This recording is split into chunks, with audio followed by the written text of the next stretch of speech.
Good evening, everybody. My name is Dr. Weisman.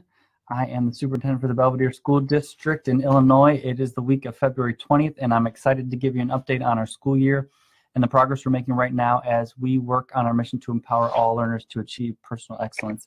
I'm going to put a link in the comment section below, just encouraging anybody that has something that they want to celebrate or an exciting story to share to go ahead and click on that link. We love getting some of those reviews on Facebook. Also, throughout my Facebook Live, if you have any questions or comments and you want to put them in the comment section below, I will get to those at the end of the feed. All right, so let's get into our town hall for today. I am going to address some school safety concerns that I've gotten over the past week that have also been part of the national conversation over the past week. But before I do that, I want to hit on some highlights and review the board meeting topics for the board meeting tonight. So I will address school safety. That's probably on a lot of people's top list of things that they're concerned about or asking themselves about right now. What are we doing in the district to make sure our kids are safe? And I'll definitely get to that. But let me hit on a couple high notes first. Tonight at the school board meeting, we're celebrating three pretty amazing accomplishments. First of all, the Belvedere North High School co-ed cheer team brought home the state title again this year. We're really excited for them and proud of them. Great job to them and all the people that have supported those students, including their friends, family, and our staff members here. Great job. Also, we're celebrating Linda Colson, who received the Golden Apple Assistant Principal of the Year Award, which is continuing the District 100 tradition of receiving that award. We're really proud of her and the work that she does for students. Great job, Linda. The district was also, we're really excited to announce that the district has been certified as a national Great Place to Work. The Great Place to Work Institute is the organization that creates all of the top 100 or top 50 places to work that you might see in like Forbes magazine or on other organizations' websites. It's a badge of honor, and we just this past month were notified by them that we are a 2018 National USA Great Place to Work. We're really excited for that. We hope that it's something that our employees can be proud of and something that the community can be proud of, and I'll mention that here in a little bit. We'd like to thank everyone who came to the annual town hall last week. We did videotape that, and we're working on getting a copy of that online that has slides viewable, so it's easy to watch from the comfort of your home. So on to the board meeting agenda for tonight. We have a couple items I'd like to highlight. The first is our winter improvement cycle report, and the second is the board will be taking some action on fees. So for the winter improvement cycle, we're continuing our new pattern of reporting to the school board on our strategic plan. So we're going to go through our key indicators. There's a PDF report on board docs that you can see to see an update of those key indicators. Then we're going to do a deeper dive into three of our strategies, and I'll go into those briefly here right now. First is our high school innovation work, and moving forward, how we're going to progress with career pathways. So there's been a lot of conversation here in the region over the past 5 years about high school work and career pathways. I talked a little bit about that last month in the town hall, the Facebook Live town hall. We do this upcoming Saturday at 8 o'clock at Belvedere High School in the library. It's a Saturday morning at Belvedere High School in the library. Are having a focus group of parents who are interested in providing feedback on what they think high school should look like in the future. It's specific to the future of our high schools and what those should look like, the curriculum, the pedagogy, and the types of experiences our students should have. If you remember, we had a parent satisfaction survey in the winter, and a small portion of that was asking if parents were interested in being part of focus groups moving forward. So we had a good number of parents who were interested in that and send out invitations. Even if you didn't get an invitation and you're interested in providing some feedback on the curriculum and career experiences that our students should be provided in the coming years, this Saturday at Belvedere High School at 8 a.m. in the library is a focus group for that. The second thing we're going to be talking about today is our proficiency-based grading initiative, specifically how it applies to elementary schools. We've been in the middle of a pilot for that this year, and we'll be rolling out to all of our elementary schools next year a proficiency-based grade book and a proficiency-based report card.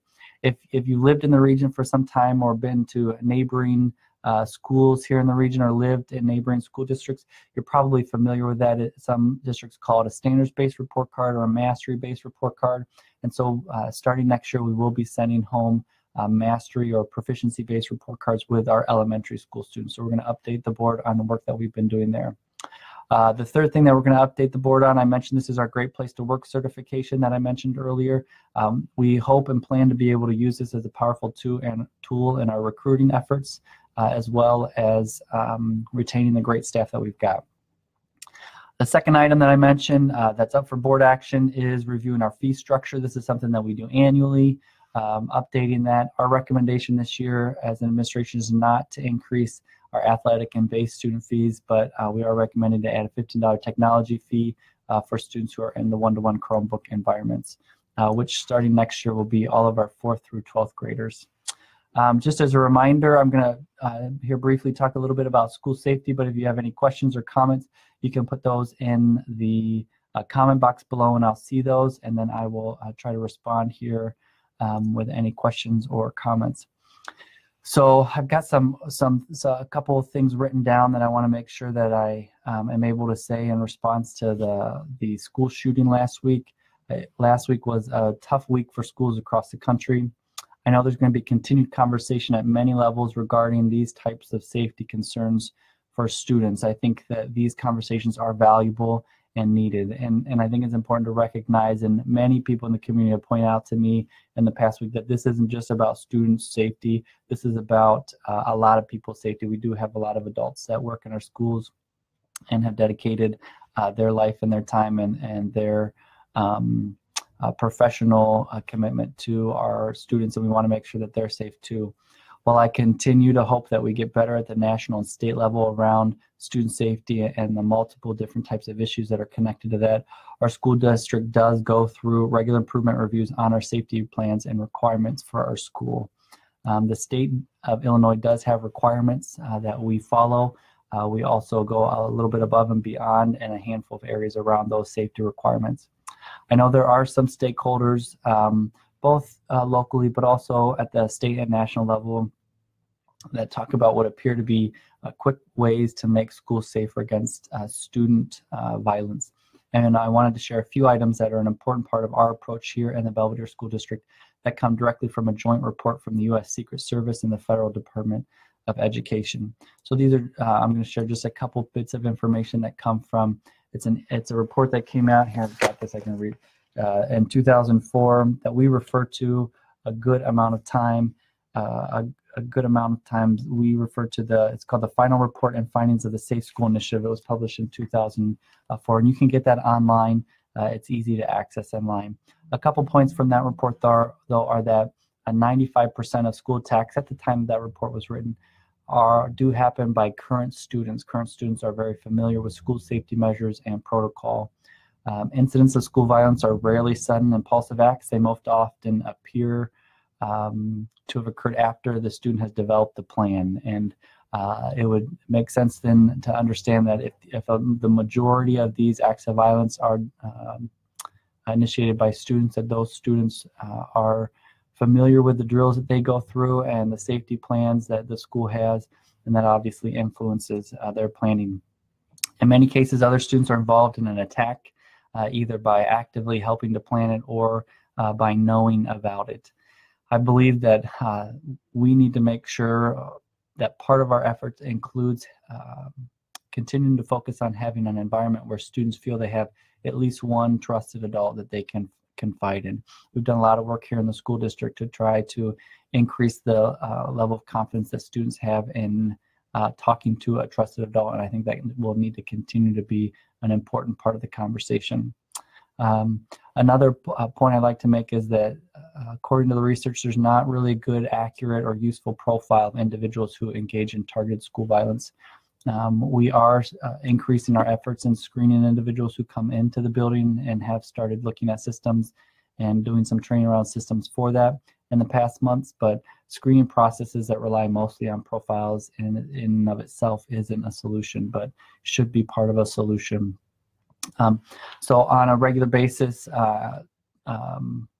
our Chief Operating Officer, Greg Brown, and I walk through our buildings and do safety checks. We did those last year systemically as we worked to implement new security cameras in all of our schools.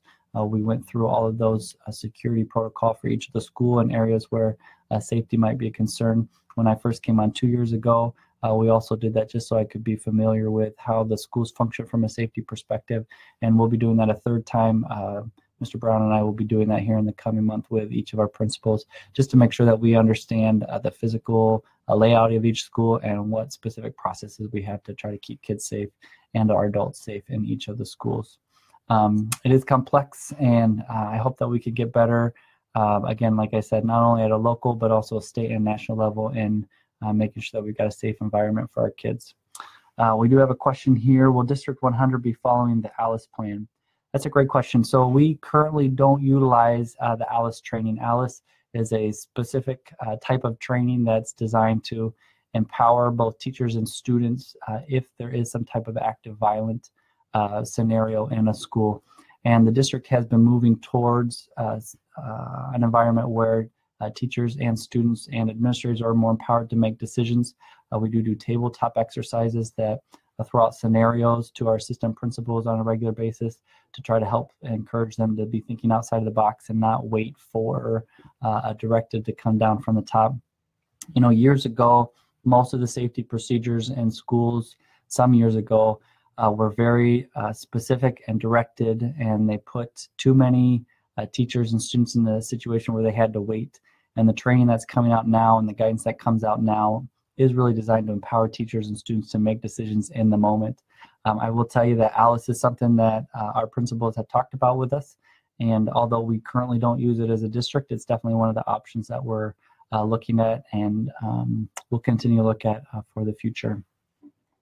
I got another question about why all students and teachers don't wear their student IDs on lanyards. It's a great question. I know maybe about 10 or 15 years ago, there was a big push for students to wear IDs on their lanyards. I think there's a couple different reasons why most schools have moved away from having student IDs on those lanyards.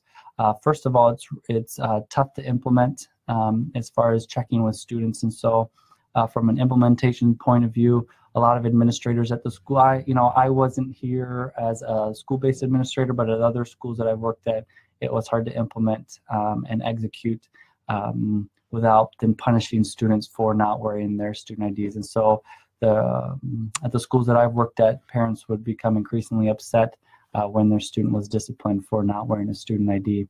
And so some of the cost benefit of that wasn't clear. And so in other schools that I've worked in, that's why we got rid of that policy or stopped implementing that policy.